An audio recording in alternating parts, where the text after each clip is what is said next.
I want to start with a really specific image from the sources we're looking at today. It's a photograph. Mm-hmm.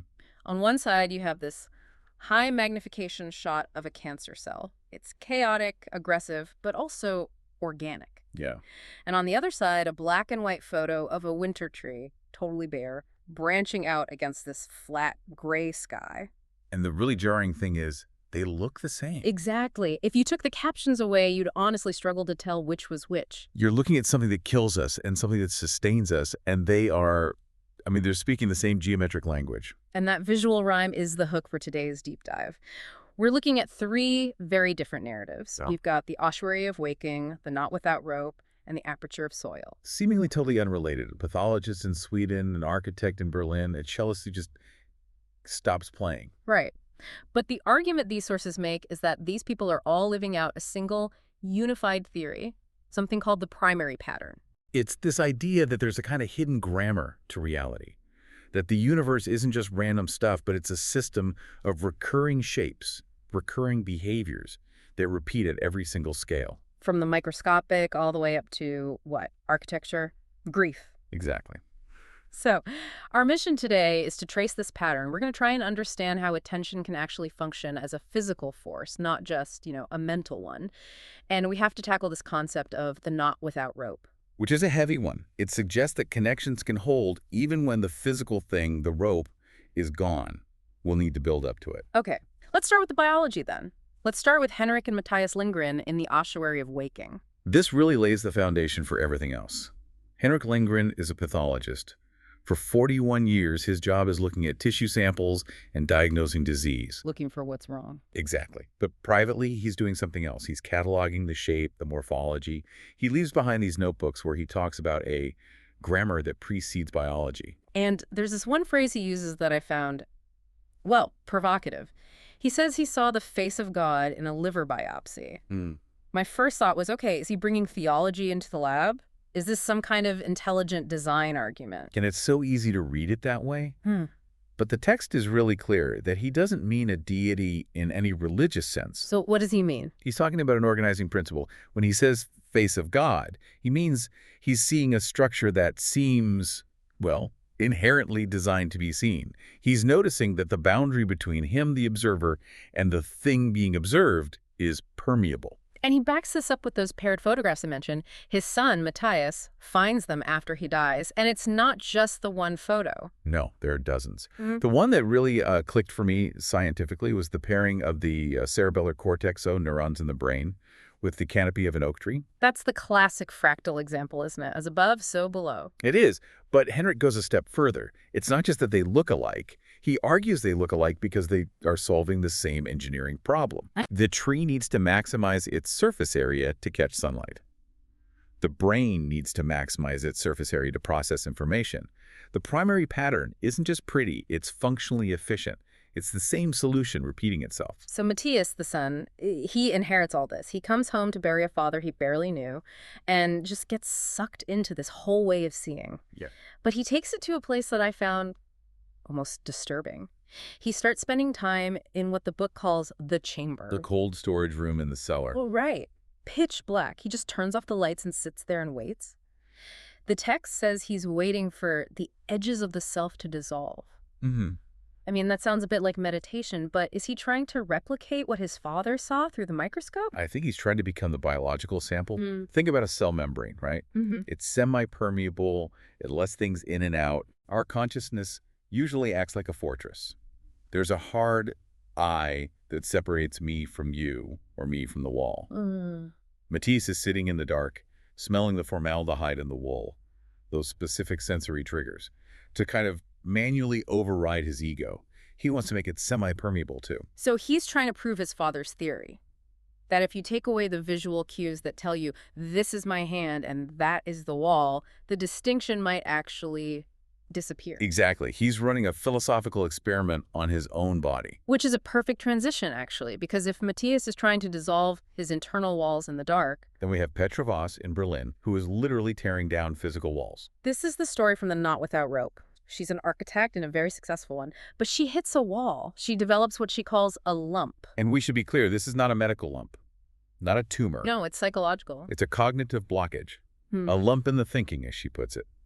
She realizes every time she draws a wall, she's creating a separation that suddenly feels violent to her. She just can't do it anymore. So how does an architect who can't build? She doesn't. She subtracts. She gets a commission for this ruined sanatorium out in Brandenburg. It's a total wreck. Trees growing through the roof, water damage. A normal architect would seal it all up, restore order. Petra decides to frame the chaos. And the description of the work is, it's grueling. It's not passive. She's doing this heavy, dangerous labor, removing structures just to let a single birch tree grow up through a room. Right. She calls it subtraction as an active architectural choice. And there's that detail about the ceiling. It's collapsed into a shape that looks like a lung or maybe a river delta. She actually fights the crew to keep that hole exactly as it is. She wants to frame the nothing. Yes, to make the absence visible. And this all connects back to her grandmother, Ingrid, to that box of artifacts. It does. Ingrid was a farmer's daughter with this tactile literacy. She could read soil and ice. She leaves Petra this simple box with things like bark, a stone, a feather. And a drawing of a birch tree with the words L is for Bunden. Everything connected. Which leads to the title concept, the knot without rope. I struggled with this at first. It sounds like a riddle. If you have a knot in a rope and you take away the rope, well, the knot's gone. In a material sense, sure. But Petra's making a topological argument. The information of the knot, the pattern to the twist, the intention of that connection, that's a reality that exists independent of the rope itself. So by stripping away the sanatorium walls, the rope, she's trying to show that the relationship between the building and the forest, the knot, is still there. Precisely. She's revealing that the ruin isn't a failure of architecture. It's the primary pattern reasserting itself. The forest isn't invading the room. They're merging. Okay, so we have the visual scale with the cells and the spatial scale with the architecture. Now we get to the sonic scale. This is Noor's story in The Aperture of Soil, and I have to say, this one felt the most visceral to me. It is definitely the most physically intense. Noor is a world-class cellist. She's on stage playing Shostakovich. She plays a note. It's technically perfect, but she hears it as dead. And she just stops, puts the bow down, walks off stage. Which is an artist's worst nightmare. The text describes her state after that as composting. And, you know, I'm always a little wary of metaphors that romanticize a mental health crisis. Is this just a poetic way of saying she's severely depressed? I don't think so. I think the source is very deliberate with that word. Think about what composting really is. It isn't passive. It isn't just rotting. It's active. It's a high-heat microbial frenzy. You are violently breaking down complex structures, proteins, cellulose, to create this nutrient-rich base for something new. So her silence isn't an absence of activity. It's a fever state. She's breaking down her old identity. Yes, the cellist structure became too rigid, too sterile. She has to become soil again to grow something else. And her mother, Farah, is her guide in this. And Farah brings in this beautiful architectural connection from Damascus, the courtyard houses. This is so crucial. Farah explains that a traditional Damascus house is organized around a void, the courtyard, the fountain. The whole house looks inward. The center is empty, but that empty space is what gives the entire home its meaning. And Farah carries that pattern with her. The physical houses might be destroyed, but she rebuilds that courtyard in her Berlin apartment through these sensory details. The jasmine, wet stone, the smell of garlic and lentils. She's building a container for Noor to compost in. And in that silence, that void, Noor starts to experience something physical. She hears a hum. A low-frequency hum in her sternum, not in her ears. Right. It's a vibration in her bone. The text calls it the fundamental frequency. In physics, every object has a resonant frequency. Noor has stopped playing the imposed music, the Shostakovich, and she started resonating with her own biological, maybe even atomic frequency. It's the aperture opening. Exactly. Henry sees the pattern through a lens. Petra builds a frame for it by removing walls. Noor feels it as a vibration when she finally gets quiet enough. 3 different ways to access the same grammar. Okay, so up to this point, we have these 3 parallel stories, and usually they would just stay parallel. But the source material does something pretty audacious here. It forces them to converge. Through what seems like a mistake. The misdelivered letter. Petra writes a letter to her therapist. The postal service messes up. It goes from Berlin all the way to Skåne in Sweden and lands in Mattias Lindgren's mailbox. So, is this just a convenient plot device? I don't think so. If you look at it through, say, network theory or even Jungian synchronicity, There are no random errors in a highly connected system. The primary pattern suggests that things with a similar resonance tend to, well, cluster. So Petra's writing about dissolving walls. Mattias is sitting in a cellar trying to dissolve his ego. They're on the same frequency. And the letter is just the physical world catching up to that metaphysical connection. But Mattias reads it. I mean, he opens a letter that is clearly not for him. That's a huge violation. It is. But he does it because he recognizes the language. He reads about the lump and subtraction and realizes she's describing the exact same thing his father was cataloging. He isn't reading a stranger's mail. He's finding a missing page from his father's notebooks. So he writes back, and she replies with that photo of the birch tree. And this leads to the moment where the idea of the fugue comes in. Mattias and his wife Corinne, they're musicians, and they realize these separate lives aren't just noise. They're a fugue. For anyone listening who isn't a music theory nerd, can we break that down? Why a fugue and not, say, a symphony? Well, symphony often has a dominant melody with harmony supporting it. A fugue is polyphonic. You have multiple independent voices that enter at different times. They can seem like they're doing their own thing, maybe even clashing. But when you step back... When you step back and listen to the whole thing, you realize they're weaving a single, incredibly complex structure together. So Henrik is the first voice. Mattias is the second. Petra and Noor enter later. They're all distinct, but part of the same composition. And realizing this, that they're living in a fugue, brings Mattias to this central epiphany of the whole thing. He says, the tree is still growing. That line just, it hit me hard. The tree is still growing. It means the process didn't end with his father's death. The dead father is still growing through the son's actions. The ruined building is growing through the forest. The silence is growing into a new kind of sound. Decay isn't an end. It's just the next movement. And the story ends with a meeting, but not between people. Petra finishes her project. She builds this small wooden room in the forest. A cell. A space for pure attention. And she puts paired objects on the shelf, like her grandmother's box.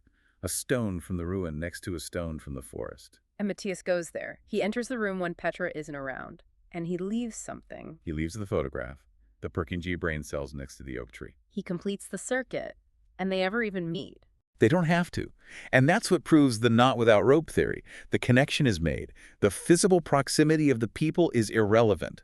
They've tuned their attention to the same frequency, so the knot is tied. So we've unpacked all this, the biology, the architecture, the music, but we need to land this plane.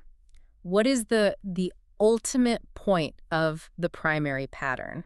Is it just a cool way to see connections in nature? I think the source material pivots here.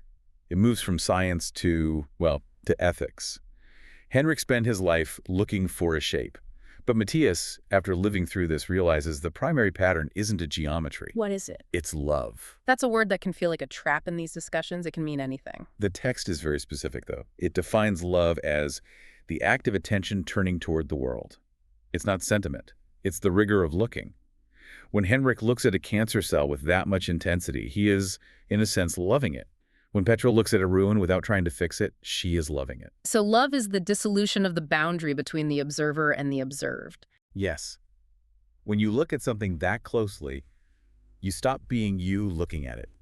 You become part of the pattern itself. Which brings us back to that unfinished sentence. Henrik left a sentence incomplete in his notebook. He wrote, "You can only," and then the pen just lifted off the page. And after all of this, the dark room, the letter, the fugue, Mattias finishes it. You can only look and hope that they are looking too. It's such a haunting admission of our isolation, right? We're all in our own skulls, our own cells.